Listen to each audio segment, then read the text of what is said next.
Good morning, students. Welcome to LMS. In the previous session, we discussed about capital budgeting and its process. Capital budgeting process ಬಗ್ಗೆ ಹಿಂದಿನ session ಅಲ್ಲಿ ನಾವು discuss ಮಾಡಿದ್ವಿ. There were 7 stages or steps in capital budgeting process. 2 ಸ್ಟೆಪ್ಸ್ಗಳನ್ನ ನಾವು discuss ಮಾಡಿದ್ವಿ. Identification of proposals, then screening, then evaluation, fixing the priorities, and preparation of capital expenditure budget and finalizing, then implementing it. Finally, it is to follow up and review. These 2 stages capital budgeting process alli barutte, and these are the things we discussed in the previous session. And in this session, let us discuss about the techniques of project evaluation. Capital budgeting process ಅನ್ನು discuss ಮಾಡಬೇಕಂದಾಗಲೇ ಬಂದಿತ್ತು evaluation of capital budgeting proposals using techniques ಅಂತ. So ಯಾವ್ಯಾವ ಟೆಕ್ನಿಕ್ಸ್ಗಳು ನಾನು ನಿಮ್ಗೆ ಹಿಂದಿನ session ಅಲ್ಲೇ ಹೇಳಿದ್ದೆ. There are different techniques of capital budgeting or capital projects evaluation ಅಂತ. ಅದರಲ್ಲಿ one of the methods, there are 2 different methods, traditional methods ಮತ್ತೆ modern methods ಅಂತ. What is the difference between these 2 methods, traditional methods and modern methods? The traditional methods are the capital budgeting consists of capital budgeting techniques where the time value of money is not considered. In a traditional method alli ನಾವು time value of money ಅನ್ನ consider ಮಾಡಲ್ಲ. ಆ time value of money ಅಂದ್ರೆ ಏನು ಅಂತ ನಾನು ಮುಂದೆ ಹೇಳ್ತೀನಿ ನಿಮಗೆ. So ಈ traditional method ಅಲ್ಲಿ the first method is pay back period method. ನಾವು ಈ ಸೆಷನ್ ಅಲ್ಲಿ ಪೇ ಬ್ಯಾಕ್ ಪೀರಿಯಡ್ ಮೆಥಡ್ ಬಗ್ಗೆ ಡಿಸ್ಕಷನ್ ಮಾಡೋಣ. ಸೊ ಏನು ಪೇ ಬ್ಯಾಕ್ ಪೀರಿಯಡ್ ಮೆಥಡ್ ಅಂದ್ರೆ, ಈ ಪೇ ಬ್ಯಾಕ್ ಪೀರಿಯಡ್ ಮೆಥಡ್ ಅನ್ನ ಪೇ ಬ್ಯಾಕ್ ಪೀರಿಯಡ್ ಮೆಥಡ್ ಅಂತ ಕರಿತೀವಿ, ಪೇ ಔಟ್ ಪೀರಿಯಡ್ ಮೆಥಡ್ ಅಂತಾನು ಕರಿತೀವಿ, ಪೇ ಆಫ್ ಪೀರಿಯಡ್ ಮೆಥಡ್ ಅಂತ ಕರಿತೀವಿ, ಬ್ರೇಕ್ ಇವನ್ ಪೀರಿಯಡ್ ಮೆಥಡ್ ಅಂತಾನು ಕರಿತೀವಿ, and also it is called as recoupment period method ಅಂತ. ಓಕೆನಾ, ರಿಕೂಪ್ಮೆಂಟ್ ಪೀರಿಯಡ್ ಮೆಥಡ್ ಅಂತ ಕೂಡ ಕರಿತೇವೆ. ಸೊ ಏನಿದು ಪೇ ಬ್ಯಾಕ್ ಪೀರಿಯಡ್ ಅಂದ್ರೆ, ಪೇ ಬ್ಯಾಕ್ ಹೆಸರೇ ಹೇಳುತ್ತೆ ಪೇ ಬ್ಯಾಕ್. ನಾವೇನ್ ದುಡ್ಡು ಇನ್ವೆಸ್ಟ್ ಮಾಡಿದೀವಿ ಯಾವುದೋ ಒಂದು ಪ್ರಾಜೆಕ್ಟ್ ಮೇಲೆ, ಆ ಪ್ರಾಜೆಕ್ಟ್ ನಾವು ಇನ್ವೆಸ್ಟ್ ಮಾಡಿರೋ ದುಡ್ಡನ್ನ ಎಷ್ಟು ವರ್ಷಗಳಲ್ಲಿ ವಾಪಸ್ ನಮ್ಗೆ ಪೇ ಮಾಡುತ್ತೆ ಅಂತ. ಎಷ್ಟು ವರ್ಷಗಳ ನಮ್ಗೆ ವಾಪಸ್ ಪೇ ಮಾಡುತ್ತೋ ಆ ವರ್ಷಗಳನ್ನ ನಾವು ಪೇ ಬ್ಯಾಕ್ ಪೀರಿಯಡ್ ಅಂತ ಕರಿತೀವಿ. ಅರ್ಥ ಆಗ್ತಿದ್ಯಾ? So pay back period is nothing but the time that the project takes to pay back the investment made. Okay na? Okay. These methods sometimes called as payout method or payoff period method. ನಾನು ಹೇಳಿದೆ ನಿಮ್ಗೆ ಯಾವ್ಯಾವ ಹೆಸರಲ್ಲಿ ಕರೀತಾರೆ ಇದನ್ನ ಅಂತ. Which represents the period or time in which the total investment in permanent assets pays back itself. ಅಂದ್ರೆ ನಾವೇನ್ ಪ್ರಾಜೆಕ್ಟ್ ಮೇಲೆ ಇನ್ವೆಸ್ಟ್ ಮಾಡಿರ್ತೀವಿ, ಕ್ಯಾಪಿಟಲ್ ಬಜೆಟಿಂಗ್ ಪ್ರಾಜೆಕ್ಟ್ ಮೇಲೆ ಲಾಂಗ್ ರನ್ ಇನ್ವೆಸ್ಟ್ಮೆಂಟ್ಸ್ ಗಳನ್ನ ಮಾಡಿರ್ತೀವಿ, ಎಷ್ಟು ವರ್ಷಗಳಲ್ಲಿ ಅಥವಾ ಎಷ್ಟು ಸಮಯದಲ್ಲಿ ಆ ಒಂದು ಪ್ರಾಜೆಕ್ಟ್ ನಾವು ಮಾಡಿರೋಂಥ ಹೂಡಿಕೆಯನ್ನು ನಮ್ಗೆ ರಿಟರ್ನ್ ಕೊಡುತ್ತೆ, ಆ ಒಂದು ಸಮಯ ನಾವೇನಂತ ಕರಿತೀವಿ ಪೇ ಬ್ಯಾಕ್ ಪೀರಿಯಡ್ ಅಂತ ಹೇಳಿ ಕರಿತೇವೆ. So this method is based on the principle that every capital expenditure pays itself back within a certain period out of the additional earnings generated from the capital asset. ಸೊ ಈ ಒಂದು pay back period ಅಥವಾ pay back period method ಒಂದು assumption ಮೇಲೆ ಇದು based ಆಗಿದೆ. ಏನ್ assumption ಅಪ್ಪ ಅಂತಂದ್ರೆ, ನಾವು ಯಾವುದೇ ಒಂದು ಕ್ಯಾಪಿಟಲ್ ಇನ್ವೆಸ್ಟ್ಮೆಂಟ್ ಅನ್ನ ಮಾಡಿದ್ರು ಕೂಡ ಆ capital investment in the near future it going to generate some earnings, additional earnings ಅನ್ನ, ಅದು ಕ್ಯಾಶ್ ಇನ್ಫ್ಲೋಸ್ ಅನ್ನ ಜನರೇಟ್ ಮಾಡುತ್ತೆ. ಇನ್ ದಾಟ್ ವೇ ಅಥವಾ ಥ್ರೂ ದೀಸ್ ಅರ್ನಿಂಗ್ಸ್ ಅದೇನ್ ಮಾಡುತ್ತಪ್ಪ ಅಂತಂದ್ರೆ, it pays back it self.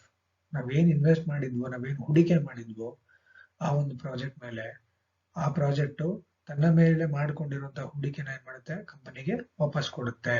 ಯಾವುದೋ ಒಂದು ಪರ್ಟಿಕ್ಯುಲರ್ ನಿರ್ದಿಷ್ಟವಾದ ಸಮಯದಲ್ಲಿ, ಎಷ್ಟೋ ಸೇ ಫಾರ್ ಎಕ್ಸಾಂಪಲ್ 3 years ಅಲ್ಲೋ 4 years ಅಲ್ಲೋ 5 years ಅಲ್ಲೋ ಎಷ್ಟೋ ಒಂದು ನಿಗದಿತ ಸಮಯ ತಗೊಂಡು ಏನ್ ಮಾಡುತ್ತೆ, ಹೂಡಿಕೆ ಮಾಡಿರೋ ಅಷ್ಟು ಹಣವನ್ನ ವಾಪಸ್ ಕೊಡುತ್ತೆ ಅನ್ನೋ ಈ ಕಾನ್ಸೆಪ್ಟ್ ಮೇಲೆ pay back period method based ಆಗಿದೆ. ನೆಕ್ಸ್ಟ್ ಈ ಪೇ ಬ್ಯಾಕ್ ಪೀರಿಯಡ್ ಅನ್ನ ಫೀಚರ್ಸ್ ಏನೇನು ಅಂತ ನೋಡೋಣ. ಫೀಚರ್ಸ್ ಅಂದ್ರೆ ಏನು? ಗುಣಲಕ್ಷಣಗಳಂತ. ಓಕೆನಾ? ಫಸ್ಟ್ಲಿ ಮೊದಲನೇ ಫೀಚರ್ ಏನಪ್ಪ ಪೇ ಬ್ಯಾಕ್ ಪೀರಿಯಡ್ ಅಂತಂದ್ರೆ ascertainment of pay back period. I told you pay back period ಅನ್ನ ಕ್ಯಾಲ್ಕುಲೇಟ್ ಮಾಡ್ತೀವಿ. ಪೇ ಬ್ಯಾಕ್ ಪೀರಿಯಡ್ ಅಂದ್ರೆ ಏನು ಅಂತ ಹೇಳಿದೆ ನಿಮ್ಗೆ. ಓಕೆನಾ? ಪೇ ಬ್ಯಾಕ್ ಪೀರಿಯಡ್ ಅಲ್ಲಿ ಏನ್ ಮಾಡ್ತೀವಪ್ಪ? ಮೊದಲನೇ ಕೆಲಸ ನಾವು ಪೇ ಬ್ಯಾಕ್ ಪೀರಿಯಡ್ ಮೆಥಡ್ ಅಲ್ಲಿ ಅಂತಂದ್ರೆ we going to ascertain the payback period of a particular project or a proposal. Payback period ಅಂದ್ರೆ ಏನು? The time that the project takes to pays back itself.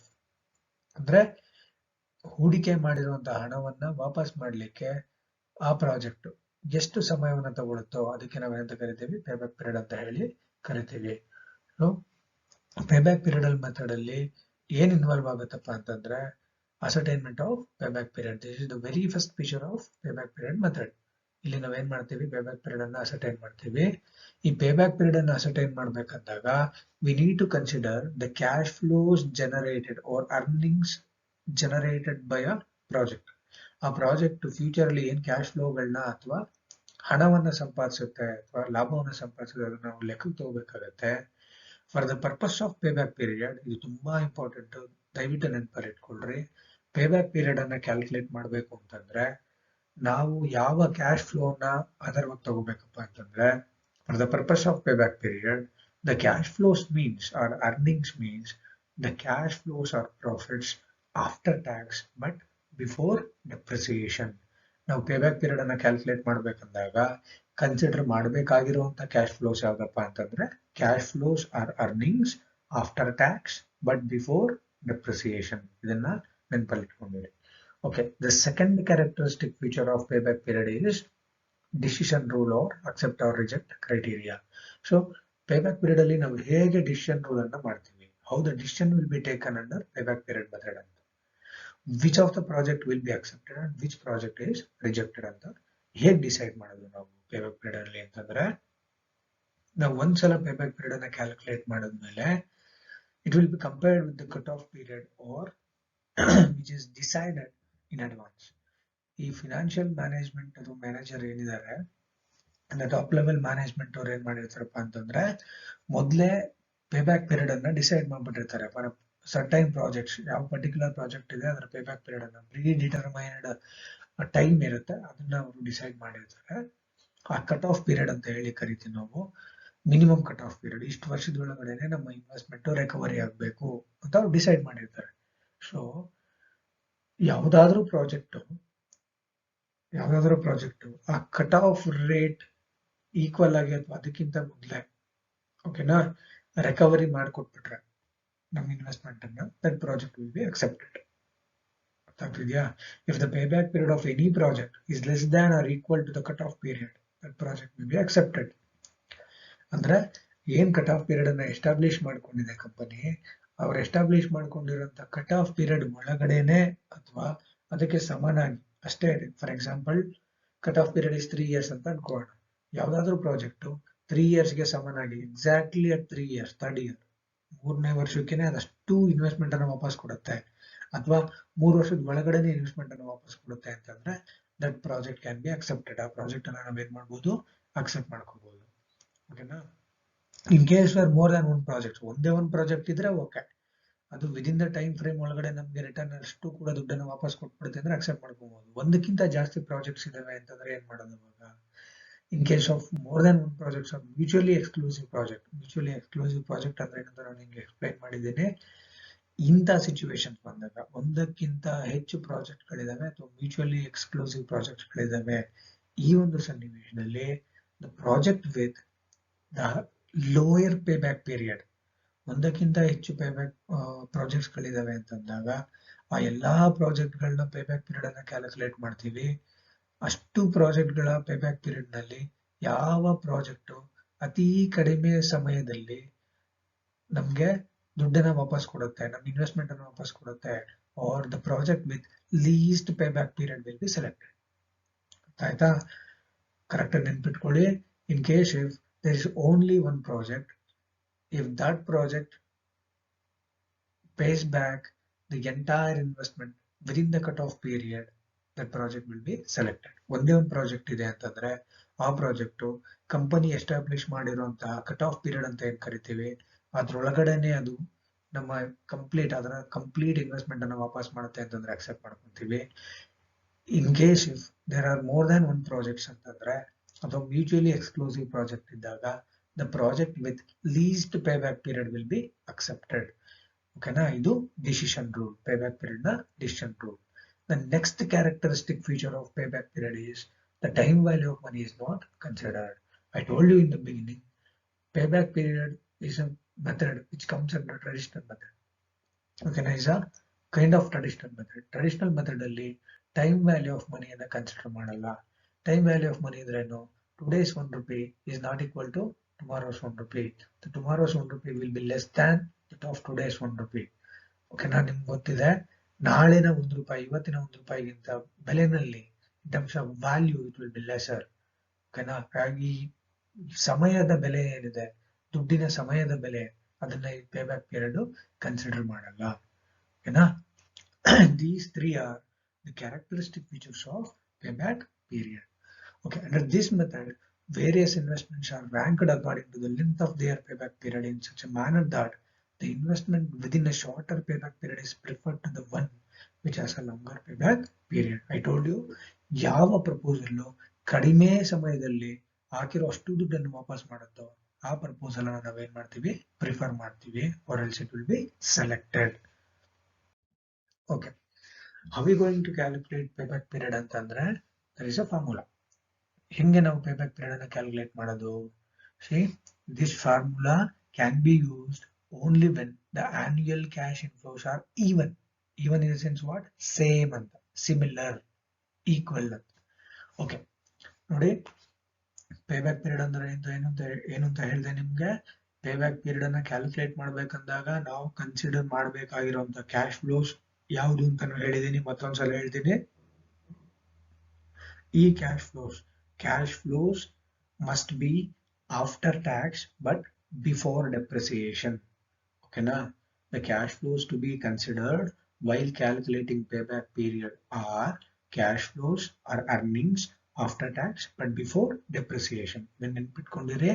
Okay, payback period ಅನ್ನ ಹೇಗೆ calculate ಮಾಡೋದಪ್ಪ ಅಂತಂದ್ರೆ, question ಅಲ್ಲಿ ನಮ್ಗೆ ಕೊಟ್ಟಿರುವಂತ cash inflow, say for example ಯಾವುದೋ ಒಂದು ಪ್ರಾಜೆಕ್ಟ್ ಇದೆ, ಆ ಪ್ರಾಜೆಕ್ಟ್ ನ ಲೈಫ್ 5 years, 5 ವರ್ಷ ಕೂಡ ಅದು ಎಷ್ಟೋ ಲಾಭವನ್ನ ಸಂಪಾದನೆ ಮಾಡುತ್ತೆ. ಆ ಪ್ರಾಜೆಕ್ಟ್ ಅನ್ನ ಕ್ಯಾಶ್ ಇನ್ಫ್ಲೋಸ್, ಆ ಲಾಭ ಅಥವಾ ಹಣ ಏನ್ ಸಂಪಾದನೆ ಮಾಡುತ್ತೋ ಅದನ್ನ ನಾವು ಕ್ಯಾಶ್ ಇನ್ಫ್ಲೋಸ್ ಅಂತ ಕರಿತೀವಿ, ನಮ್ಗೆ ಬರುವಂತ ಆದಾಯವನ್ನ. ಆ ಕ್ಯಾಶ್ ಇನ್ಫ್ಲೋಸ್ 5 ವರ್ಷದ್ದು ಕೂಡ ಸೇಮ್ ಇದೆ. ಲೈಕ್ EMI ಅಂತ ಕರಿತೀವಲ್ಲ ನಾವು, ಈಕ್ವಲ್ ಮಂತ್ಲಿ ಇನ್ಸ್ಟಾಲ್ಮೆಂಟ್. ಆ ತರ ಪ್ರತಿ ಮಂತ್ ಕೂಡ ಸೇಮ್ ಅಮೌಂಟ್ ಅನ್ನ ನಾವು EMI ಕಟ್ತೀವಲ್ಲ, ಅದೇ ತರ ಈಕ್ವಲ್ ಆನ್ಯುಯಲಿ ಕ್ಯಾಶ್ ಇನ್ಫ್ಲೋಸ್ ಇದ್ರೆ, ಆನ್ಯುವಲ್ ಕ್ಯಾಶ್ ಇನ್ಫ್ಲೋಸ್ ಈಕ್ವಲ್ ಆಗಿದ್ರೆ, ಈವನ್ ಆಗಿದ್ದಾಗ ಈ ಫಾರ್ಮುಲಾನ ಯೂಸ್ ಮಾಡ್ತೀವಿ. ಏನಪ್ಪ ಫಾರ್ಮುಲಾ ಅಂತಂದ್ರೆ, payback period equals initial investment divided by annual cash inflows. Initial investment ಅಂದ್ರೆ the original investment made, cash outlay ಅಂತ ಕರಿತೀವಿ. ನಾವು ಪ್ರಾಜೆಕ್ಟ್ ಮೇಲೆ ಎಷ್ಟು ಒಟ್ಟು ದುಡ್ಡನ್ನು ಇನ್ವೆಸ್ಟ್ ಮಾಡಿದೀವಿ ಡಿವೈಡೆಡ್ ಬೈ ಪ್ರತಿ ವರ್ಷ ನಮ್ಗೆ, in case if only if the cash inflows are even, cash inflows even ಆಗಿದ್ದಾಗ ಮಾತ್ರ ಆನ್ಯುವಲ್ ಕ್ಯಾಶ್ ಇನ್ಫ್ಲೋಸ್ ಅನ್ನ ತಗೊಂತೀವಿ. Initial investment divided by annual cash inflows. ಈ ಫಾರ್ಮುಲಾ ಮಾಡಿದ್ರೆ ನಮ್ಗೆ ಏನ್ ಸಿಗುತ್ತೆ, ಎಕ್ಸಾಕ್ಟ್ ಪೇಬ್ಯಾಕ್ ಪೀರಿಯಡ್ ಸಿಗುತ್ತೆ. Okay, in case the cash inflows are not even, in the sense what, uneven, they are not similar, ಅವಾಗ ಏನ್ ಮಾಡ್ಬೇಕು, ಈ ಕ್ಯಾಶ್ ಇನ್ಫ್ಲೋಸ್ ಏನಾದ್ರು ಸಿಮಿಲರ್ ಆಗಿಲ್ಲಪ್ಪ, ಅವಾಗ ಹೆಂಗ್ ಕಂಡುಹಿಡಿಯೋದು, there is another formula. So ನಾವು ಅದಕ್ಕೆ ಏನ್ ಮಾಡ್ಬೇಕಾಗತ್ತೆ ಅಂತಂದ್ರೆ, ಒಂದು ಟೇಬಲ್ ಅನ್ನ ಹಾಕೋಬೇಕು. ಏನ್ ಟೇಬಲ್ ಅದು ಅಂತಂದ್ರೆ, ಕ್ಯುಮುಲೇಟಿವ್ ಅಂತ ಕರಿತೀವಿ. ಅಕ್ಯುಮುಲೇಟೆಡ್, ಅರ್ಥ ಆಗ್ತಿದ್ಯಾ? ಇಯರ್ ಆನ್ ಇಯರ್ ಪೇಬ್ಯಾಕ್ ನಮ್ಗೆ ಏನ್ ಇನ್ಫ್ಲೋಸ್ ಬರುತ್ತೆ, ಇನ್ಫ್ಲೋಸ್ ಅನ್ನ ಆಡ್ ಮಾಡ್ಕೊಂತ ಹೋಗ್ಬೇಕಾಗತ್ತೆ. ಆಡ್ ಮಾಡ್ಕೊಂತ ಹೋದಾಗ ಯಾವುದೋ 2 ವರ್ಷಗಳ ಮಧ್ಯದಲ್ಲಿ ನಮ್ಗೆ ಆ ಪೇಬ್ಯಾಕ್ ಪೀರಿಯಡ್ ಅಟೈನ್ ಆಗುತ್ತೆ. ಓಕೆನಾ? ಸೊ 2 ವರ್ಷಗಳ ಮಧ್ಯದಲ್ಲಿ ಯಾವಾಗ ಪೇಬ್ಯಾಕ್ ಪೀರಿಯಡ್ ಅಟೈನ್ ಆಗುತ್ತೋ ಅವಾಗ ಎಕ್ಸಾಕ್ಟ್ ಇಯರ್ ನಾವು ಕಂಡುಹಿಡ್ಕೊಬೇಕು. ಪೇಬ್ಯಾಕ್ ಪೀರಿಯಡ್ ಎಕ್ಸಾಕ್ಟ್ ಆಗಿ ಎಷ್ಟು ವರ್ಷಗಳಾಗುತ್ತೆ ಅಥವಾ ಎಷ್ಟು ವರ್ಷ ಎಷ್ಟು ತಿಂಗಳುಗಳಾಗುತ್ತೆ ಅಂತ. ಸೊ ನಮ್ಗೆ ಇವನ್ ಆಗಿದ್ರೆ straight away will get the answer, will get the exact payback period. Cash flows are not even ಅಂದ್ರೆ ಅನ್ಇವನ್ ಆಗಿದ್ದಾಗ ನಾವು ಆ ಟೇಬಲ್ ಅನ್ನ ಹಾಕೋಬೇಕು. ಟೇಬಲ್ ಅನ್ನ ಹಾಕೊಂಡು ಕ್ಯಾಶ್ ಫ್ಲೋಸ್ ಅನ್ನ ಫಸ್ಟ್ ನಾವೇನ್ ಮಾಡ್ಕೋಬೇಕಾಗುತ್ತೆ, accumulated cash flows year on year ಕಂಡಿಡ್ಕೊಬೇಕಾಗುತ್ತೆ. ಕಂಡಿಡ್ಕೊಂಡ್ಮೇಲೆ ಯಾವುದೋ ಒಂದು ವರ್ಷದಲ್ಲಿ ಸ್ವಲ್ಪ ನಿಯರೆಸ್ಟ್ಗೆ ನಾವು ರಿಕವರಿ ಮಾಡ್ಕೊಂಡಿರ್ತೀವಿ. The next year it will gone be partial year ಅಲ್ಲಿ 1 ತಿಂಗಳು 2 ತಿಂಗಳು 3 ತಿಂಗಳು ನಮ್ಗೆ ಏನಾಗುತ್ತೆ ಕಂಪ್ಲೀಟ್ ಕ್ಯಾಶ್ ಇನ್ವೆಸ್ಟ್ಮೆಂಟ್ ರಿಕವರಿ ಆಗುತ್ತೆ. ಅವಾಗ ನಾವು ಎಕ್ಸಾಕ್ಟ್ ಪೇ ಬ್ಯಾಕ್ ಪೀರಿಯಡ್ ಅನ್ನ ಕಂಡಿಡ್ಕೊಬೇಕು. ಅದನ್ನ ಕಂಡಿಡ್ಕೊಳ್ಲಿಕ್ಕೆ this formula will be used. ಏನ್ ಹೇಳುತ್ತೆ ಫಾರ್ಮುಲಾ ಅಂದ್ರೆ ಇಯರ್ಸ್ ಬಿಫೋರ್ ಫುಲ್ ರಿಕವರಿ, ಯಾವುದೋ ಒಂದು ವರ್ಷದಲ್ಲಿ, ಓಕೆನಾ. ಸೊ ನಾವು 80% 90% ರಿಕವರಿ ಮಾಡ್ಕೊಂಡ್ಬಿಟ್ಟಿರ್ತೀವಿ. 10 or 20% will have to be recovered in the next year. ಯಾವ ವರ್ಷದಲ್ಲಿ ನಮ್ಗೆ ಆಲ್ಮೋಸ್ಟ್ ರಿಕವರಿ ಆಗಿರುತ್ತೋ that year is called as year before full recovery. Plus unrecovered cost at the start of the year. ಓಕೆನಾ. Next year ಅಲ್ಲಿ ನಮ್ಗೆ ಇನ್ನೆಷ್ಟು ರಿಕವರಿ ಎಷ್ಟಾಗಬೇಕಿದೆ ಮುಂದಿನ ವರ್ಷದಲ್ಲಿ ಅಥವಾ ಈ ಪ್ರೆಸೆಂಟ್ ಇಯರ್ ಅಲ್ಲಿ, ಇಯರ್ಸ್ ಬಿಫೋರ್ ಫುಲ್ ರಿಕವರಿ, ಅದಕ್ಕೆ ನೆಕ್ಸ್ಟ್ ಇಯರ್ ಇದೆಯಲ್ಲ ಪಾರ್ಷಿಯಲ್ ಇನ್ ಸ್ವಲ್ಪ ಎಷ್ಟು ಆಗ್ಬೇಕಿತ್ತು 10 or 5% ಆಗ್ಬೇಕಿತ್ತಲ್ಲ, ಅದು ಎಷ್ಟು ಅಮೌಂಟ್ ಆಗ್ಬೇಕು ಅಂತ ಹಾಕೊಬೇಕು. Divided by cash flows during the year, ಆ ವರ್ಷದ ಕ್ಯಾಶ್ ಫ್ಲೋಸ್, ಅದೇ ವರ್ಷದಲ್ಲಿ ಟೋಟಲ್ ಕ್ಯಾಶ್ ಫ್ಲೋ ಎಷ್ಟು. ಸೊ ಏನ್ ಹಾಕೋಬೇಕು ಇಲ್ಲಿ, ಅನ್ರಿಕವರ್ಡ್ ಕಾಸ್ಟ್ ಅಂತಂದ್ರೆ ಪೇ ಬ್ಯಾಕ್ ಪೀರಿಯಡ್ ಕಂಪ್ಲೀಟ್ ಆಗ್ಲಿಕ್ಕೆ, ಓಕೆನಾ, sorry complete initial investment complete ಆಗಿ ಎಷ್ಟು ಅಮೌಂಟ್ ಬ್ಯಾಲೆನ್ಸ್ ಇದೆ ಅದನ್ನ ಹಾಕೊಂತೀವಿ. ಡಿವೈಡೆಡ್ ಬೈ ಆ ವರ್ಷದ ಟೋಟಲ್ ಕ್ಯಾಶ್ ಫ್ಲೋನ ಹಾಕೋಬೇಕು ಇಂಟು 12 months. ಓಕೆನಾ. ಇನ್ ಟರ್ಮ್ಸ್ ಆಫ್ ಮಂತ್ಸ್ ಸಿಗುತ್ತೆ ನಮ್ಗೆ ಈ ಫಾರ್ಮುಲಾ ಹಾಕೊಂಡಾಗ. So years before full recovery plus number of months it takes to recover the remaining cash flows, ಅದನ್ನ, ಓಕೆನಾ. ಫುಲ್ ರಿಕವರಿಗೆ ಎಷ್ಟು ವರ್ಷ ಬೇಕು, ಬಿಫೋರ್ ರಿಕವರಿ ಫುಲ್ ರಿಕವರಿಗಿಂತ ಮೊದಲು ಎಷ್ಟು ವರ್ಷ, ಪ್ಲಸ್ ಈಗ ಫುಲ್ ರಿಕವರಿ ಆಗ್ಬೇಕಂದ್ರೆ ಉಳ್ಕೊಂಡಿರೋಂಥ ಅಮೌಂಟ್ ಎಷ್ಟು ಮಂತ್ಗಳಲ್ಲಿ ರಿಕವರಿ ಆಗುತ್ತೆ, ಅದೆರಡೂ ಆಡ್ ಮಾಡ್ಕೊಂಡ್ರೆ ನಮಗೆ ಎಕ್ಸಾಕ್ಟ್ ಪೇ ಬ್ಯಾಕ್ ಪೀರಿಯಡ್ ಸಿಗುತ್ತೆ. I told you the accept and reject criteria under this payback period. If the actual payback period is less than the predetermined payback period, the project would be accepted. If not, it would be rejected. ನಾನು ನಿಮಗೆ beginning ಅಲ್ಲಿ ಹೇಳಿದ್ದೀನಿ while explaining the feature of payback period. ಓಕೆನಾ. ಪೇಬ್ಯಾಕ್ period ಗೆ ನಾವು cash flows ಅಂತಂದ್ರೆ cash flows after depreciation, sorry after tax but before depreciation. So we'll discuss about the merits of payback period. Payback period ನ merits ಗಳೇನೇನು, ಓಕೆನಾ, ಏನ್ ನಾವು advantages ಅಂತ ಕರಿತೀವಿ, ಯಾಕೆ ಪೇಬ್ಯಾಕ್ ಪೀರಿಯಡ್ ನಮ್ಗೆ ಈಸಿ ಅನ್ಸುತ್ತೆ, ಯಾಕೆ ಅದು ಇಂಪಾರ್ಟೆಂಟ್ ಅನ್ಸುತ್ತೆ, ಮೆರಿಟ್ಸ್ ಏನೇನಂತ ನೋಡೋಣ. Okay, the method is very simple to understand and to operate. It's easy to calculate the payback period of the capital budgeting projects. The payback period method ideyala is so simple. It's very much easy to understand and to operate. ತುಂಬಾ simple ಇದು. there are no complexities. ಜಾಸ್ತಿ ತಲೆ ಕೆಡಿಸ್ಕೊಳ್ಳೋಂತ ಅವಶ್ಯಕತೆ ಇಲ್ಲ. ಈಸಿಯಾಗಿ calculate ಮಾಡ್ಕೊಬಹುದು, ತುಂಬಾನೇ ಈಸಿಯಾಗಿ ಅರ್ಥ ಆಗುತ್ತೆ. ಓಕೆನಾ. It is simplest, that is why it is good one. ಓಕೆನಾ. ತುಂಬಾ ಈಸಿ, ಅದಕ್ಕೆ ಇದು ಚೆನ್ನಾಗಿದೆ. The second merit of payback period is this method takes into account the liquidity of the project instead of profitability because of its short-term approach. Payback period ಏನಪ್ಪಾ ಮಾಡುತ್ತೆ ಅಂತಂದ್ರೆ ಲಾಭ, project ಎಷ್ಟು ಲಾಭ ಮಾಡುತ್ತೆ ಅಂತ ನೋಡೋದಿಲ್ಲ, ಲಿಕ್ವಿಡಿಟಿಯನ್ನು ನೋಡುತ್ತೆ. ಅಂದ್ರೆ ನಾವು ಹಾಕಿರೋ ದುಡ್ಡನ್ನ ನಮ್ಗೆ ಎಷ್ಟು ಬೇಗ ಅದು ವಾಪಸ್ ಕೊಡುತ್ತೆ, ಎಷ್ಟು ಬೇಗ. ಶಾರ್ಟ್ ಟರ್ಮ್ ಅಪ್ರೋಚ್ ಅನ್ನು ಇಟ್ಕೊಂಡಿದೆ ಈ ಮೆಥಡ್. ಲಾಭ ಮಾಡುತ್ತಾ, ಎಷ್ಟು ಲಾಭ, ನಂಗೆ ಲಾಭ ಜಾಸ್ತಿ ಬೇಕು ಅದೆಲ್ಲ ಇಲ್ಲ, ನಾ ಹಾಕಿರೋ ದುಡ್ಡು ನನ್ಗೆ ಎಷ್ಟು ಬೇಗ ವಾಪಸ್ ಬರುತ್ತೆ ಅನ್ನೋ ಕಾನ್ಸೆಪ್ಟ್ ಅನ್ನ ಇಟ್ಕೊಂಡು ಆ ವ್ಯೂ ಪಾಯಿಂಟ್ ಅಲ್ಲಿ ಪ್ರಾಜೆಕ್ಟ್ಗಳನ್ನ ಕ್ಯಾಪಿಟಲ್ ಬಜೆಟಿಂಗ್ ಪ್ರಾಜೆಕ್ಟ್ಗಳನ್ನ ನೋಡುತ್ತೆ. This is one more merit of payback period. The next merit or advantage of payback period is this method considers or selects the project with a shorter payback period over the one with the longer payback period. It reduces the chances of losses through obsolescence. ನೋಡಿ, ಈ life of a project ತುಂಬಾ ಜಾಸ್ತಿ ಇದೆ, 10 ವರ್ಷ 15 ವರ್ಷ ಇದೆ ಅಂತಂದಾಗ there may be a chances of losses through obsolescence ಅಥವಾ ಔಟ್ಡೇಷನ್ ಆಗುವಂತ ಚಾನ್ಸಸ್ ಇರುತ್ತೆ. ಯಾಕಂದ್ರೆ ನಿಮ್ಗೆ ಗೊತ್ತು, the technology is very rapid, it is very dynamic, it keeps on changing. ಏನು ಸೆಕೆಂಡ್ ವೈಸ್ ಟೆಕ್ನಾಲಜಿ ಚೇಂಜ್ ಆಗ್ತಾ ಹೋಗ್ತಿರುತ್ತೆ. ನಮ್ಗೆ ಗೊತ್ತಿರಲ್ಲ ಯಾವ ಟೆಕ್ನಾಲಜಿ ಯಾವಾಗ ಅಬ್ಸಲ್ಸೆಂಟ್ ಆಗುತ್ತೆ ಅಂತ, ಔಟ್ಡೇಟ್ ಆಗುತ್ತೆ ಅಂತ. ಸೊ ಈ ಮೆಥಡ್, ಪೇಬ್ಯಾಕ್ ಪೀರಿಯಡ್ ಮೆಥಡ್, ಆ ಒಂದು ಲಾಸ್ ಡ್ಯೂ ಟು ಅಬ್ಸಲ್ಸೆನ್ಸ್ ಅನ್ನ ರೆಡ್ಯೂಸ್ ಮಾಡುತ್ತೆ. ಅದಕ್ಕೆ ಇದು ತುಂಬಾನೇ ಇಂಪಾರ್ಟೆಂಟ್ ಆಗಿರುವಂತ method. This is one more minute of payback period. Next merit ಏನಪ್ಪಾ ಅಂದ್ರೆ this method is simple to understand, very easy to perform. The cost and time required will be less. ನೋಡಿ, ಯಾವ್ದಾದ್ರು method ಅಥವಾ ಕೆಲಸ ನಾವು ಮಾಡುವಂತ ಕೆಲಸ ತುಂಬಾ ಈಸಿ ಇದೆ, ನಮ್ಗೆ ಈಸಿಯಾಗಿ ಅರ್ಥ ಆಗುತ್ತೆ ಅಂದ್ರೆ ಬೇಗ ಬೇಗ ಪರ್ಫಾರ್ಮ್ ಮಾಡ್ಬಿಡ್ಬೋದು ಅಲ್ವಾ. ಅದೇ ತರ ಈ ಮೆಥಡ್ ಏನಿದೆ payback period method as a technique of capital budgeting evaluation ತುಂಬಾ ಸಿಂಪಲ್ ಆಗಿದೆ ಮತ್ತೆ ಈಸಿಯಾಗಿ ಅರ್ಥ ಆಗುವಂಥದ್ದು, right. Easy to understand and simple to perform, which reduces cost and time. ನಮ್ಗೆ ಇದನ್ನ ಪರ್ಫಾರ್ಮ್ ಮಾಡ್ಲಿಕ್ಕೆ ಯೂಸ್ ಮಾಡ್ಲಿಕ್ಕೆ ಎಷ್ಟು ಟೈಮ್ ಬೇಕೋ the time required will be less and the cost is also less. ಅದಕ್ಕೆ ಇದು ಒಂದು ಏನು ಅಡ್ವಾಂಟೇಜಸ್. ಓಕೆನಾ, ಇದು ಒನ್ ಆಫ್ ದ ಅಡ್ವಾಂಟೇಜ್ ಅಥವಾ merit of payback period. Next merit ಏನಪ್ಪಾ ಅಂತಂದ್ರೆ, this method uses a short-term approach. The estimates of cash flows made under this method would be more reliable and accurate. ನೋಡಿ, ನಮ್ಗೆ ಗೊತ್ತಿಲ್ಲ, future is always uncertain. Anything may happen in the near future. Okay, now we cannot predict the future. Okay, we cannot predict what will happen by tomorrow, right? ನಾಳೆ ಏನಾಗುತ್ತೆ ಅಂತ ನಾವು predict ಮಾಡೋಕ್ಕಾಗಲ್ಲ. ಈ payback period method short term approach ಇಟ್ಕೊಂಡಿರೋದ್ರಿಂದ uncertainty level ತುಂಬಾನೇ ಕಡಿಮೆ ಇರುತ್ತೆ. 1 or 2 ಅಥವಾ 3 years ಅಲ್ಲಿ ತುಂಬಾ ಕಡಿಮೆ ಅವಧಿಯಲ್ಲಿ ಇದು ಕಾನ್ಸಂಟ್ರೇಟ್ ಮಾಡೋದ್ರಿಂದ ನಮ್ಗೆ ಅನ್ಸರ್ಟೈನಿಟಿನ ಅವಾಯ್ಡ್ ಮಾಡಿದಂಗೆ to some extent, not completely but to some extent. ಓಕೆನಾ, ಆದ್ರಿಂದ ಈ ಪೇಬ್ಯಾಕ್ ಪೀರಿಯಡ್ ಏನ್ ಕ್ಯಾಶ್ ಫ್ಲೋಸ್ ಅನ್ನ ಅಥವಾ ಅರ್ನಿಂಗ್ಸ್ ಅನ್ನ ಎಸ್ಟಿಮೇಟ್ ಮಾಡುತ್ತೆ, ಆ ಎಸ್ಟಿಮೇಟ್ಸ್ ಗಳು usually to some extent will be reliable and accurate ಆಗಿರುತ್ತೆ. ಸೊ ಅದಷ್ಟು ಕೂಡ ಮೆರಿಟ್ಸ್ ಆದ್ರೆ ಪೇಬ್ಯಾಕ್ ಪೀರಿಯಡ್ಗೆ ಅದರದೇ ಆದ ಡಿಮೆರಿಟ್ಸ್ ಕೂಡ ಇದಾವೆ. ಏನಪ್ಪ ಡಿಮೆರಿಟ್ಸ್ ಗಳು? ಈಗ ಮೆಥಡ್, ಯಾವ್ದೋ ಮೆಥಡ್ಗೆ ಅಥವಾ ಯಾವ್ದಾದ್ರು ಒಂದು ವಿಷಯಕ್ಕೆ ವ್ಯಕ್ತಿಗೆ ಮೆರಿಟ್ಸ್ ಇದೆ, ಒಳ್ಳೆತನ ಇದೆ, ಏನೋ ಒಳ್ಳೇದಿದೆ ಅಂತಂದ್ರೆ ಕೆಟ್ಟದ್ದು ಇರ್ಬೇಕು. ಈ ಮೆರಿಟ್ಸ್ ಅಂಡ್ ಡಿಮೆರಿಟ್ಸ್ ಒಂದೇ ಕಾಯಿನ್ 2 ಫೇಸಸ್ ಇದ್ದಂಗೆ. ಓಕೆನಾ, ಹೆಡ್ ಟೇಲ್ ಅಂತ ಹೇಳ್ತೀವಲ್ಲ ಆ ತರದಲ್ಲಿ.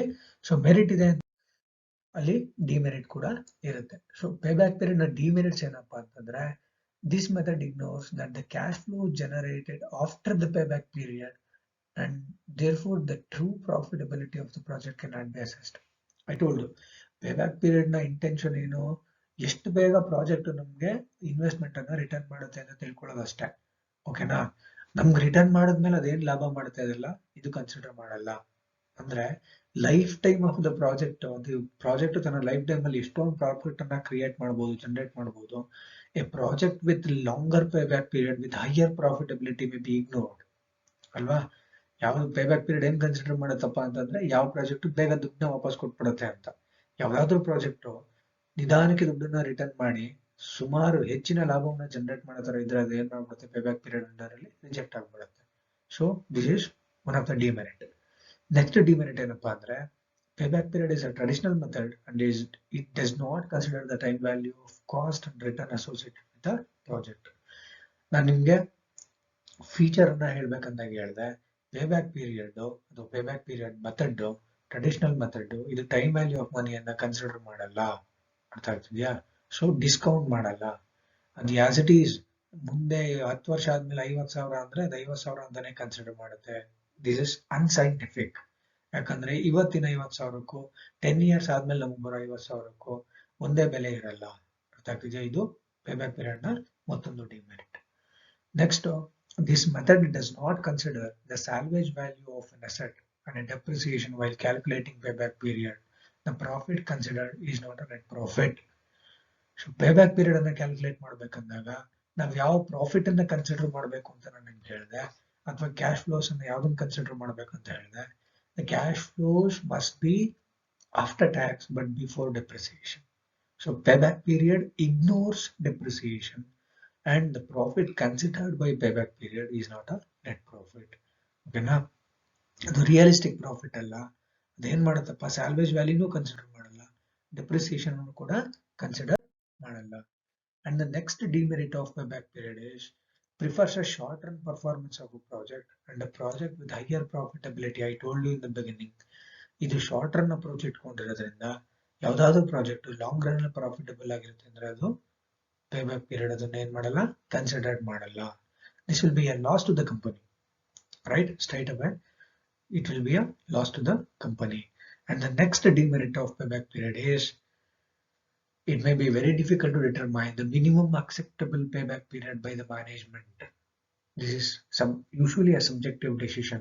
I told you while explaining the decision rule accept or reject criteria in case of a single project or a single proposal. If that proposal pays back itself within the stipulated or predetermined cutoff period, it would be accepted ಅಂತ ಅಲ್ವಾ. ಯಾವ್ದಾದ್ರು project management ಮೊದಲೇ decide ಮಾಡಿರೋ pay back ಪೀರಿಯಡ್ಗಿಂತ ಮುಂಚೆನೇ ಅದೇನಾದ್ರು ದುಡ್ಡನ್ನ ವಾಪಸ್ ಕೊಟ್ಬಿಟ್ರೆ generate ಮಾಡ್ಕೊಟ್ಬಿಟ್ರೆ ಅದನ್ನ ಅಕ್ಸೆಪ್ಟ್ ಮಾಡ್ಕೋತೀವಿ ಅಂತ. So predetermined cut off period ಏನಿದೆ ಅದನ್ನ ಕಂಡುಹಿಡಿಯೋದೇ ದೊಡ್ಡ ತಲೆನೋವು. ಅದಷ್ಟು ಈಸಿಯಾಗೆಲ್ಲ ಕಂಡುಹಿಡಿಯಕ್ಕಾಗಲ್ಲ. ಯೂಶುವಲ್ ಆಗಿ this will be a subjective decision. ನಾವು ಅನ್ಕೊಂಡಿದ್ದೆಲ್ಲ ಆಗೋದಿಲ್ಲ. ಓಕೆನಾ. The future is subject uncertainty, ಅದು ನಮ್ಗೆಲ್ಲ ಗೊತ್ತಿದೆ. ಸೊ ಏನಿದೆ ಈ minimum acceptable pay back period ಅಂತ ಇದೆಯಲ್ಲ ಅದನ್ನ ಕಂಡುಹಿಡಿಯೋದು, ಓಕೆನಾ, ಕಟ್ ಆಫ್ ರೇಟ್ ಅನ್ನ ಕಂಡುಹಿಡಿಯೋದು, ಕಟ್ ಆಫ್ ಡೇಟ್ ಅನ್ನ ಕಂಡುಹಿಡಿಯೋದು ತುಂಬಾನೇ ಡಿಫಿಕಲ್ಟ್ ಆಗಿರುವಂತಹ ಕೆಲಸ. So these are the demerits of pay back period. As of now, in this class we have discussed the meaning of payback period, its characteristic features, and how to calculate the payback period, the formula to be used to calculate payback period in two different situations. When the cash flows are even, we use the formula. ಯಾವ formula use ಮಾಡ್ತೀವಪ್ಪ ಅಂತಂದ್ರೆ initial investment divided by annual cash inflows. If the cash flows are uneven ಅಂತಂದಾಗ there is a different formula that to be used. ಆ formula ನಾನು ಯಾವ್ದಂತ explain ಮಾಡಿದೆ. ಅದಾದ್ಮೇಲೆ we discussed about the merits of payback period and then the demerits of payback period. ಓಕೆನಾ. ಈ class ಅಲ್ಲಿ ನಾವು payback period ಬಗ್ಗೆ ಡಿಸ್ಕಸ್ ಮಾಡಿದ್ದೀವಿ. In the next class will have a practical part. ಓಕೆನಾ. payback period ಬಗ್ಗೆ ಸಿಂಪಲ್ ಲೆಕ್ಕಗಳನ್ನ ನಾವು ಪ್ರಾಕ್ಟೀಸ್ ಮಾಡೋಣ. Thank you.